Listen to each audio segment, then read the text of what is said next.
सबको नमस्ते। मैं हूँ रीना यादव। आप सब बीच में मैं एक सोहर पर के उठान गीत लेके आया हूँ। मेरा गीत कैसे लगे आप सब कमेंट बॉक्स में ज़रूर बताना। अच्छा लगे तो लाइक करना, सब्सक्राइब करना, शेयर करना, प्यार दुलार ऐसे देते रहा हम भी आगे बढ़ाएं।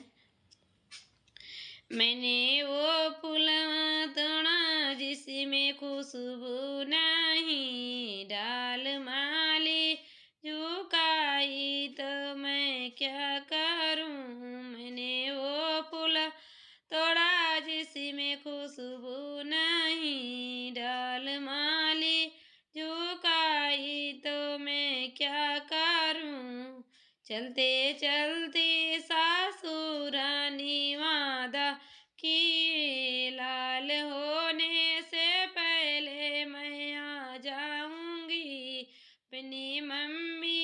अपनी मैं किसी मम्मी बुलाई ली, सासुरानी ना आई तो मैं क्या करूं।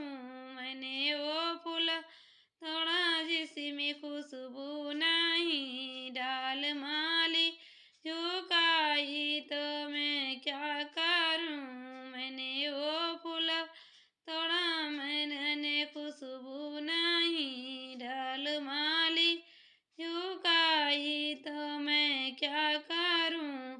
चलते चलते जेठनी रनी वादा कि लाल होने से पहले मैं आ जाऊंगी। अपने मैं के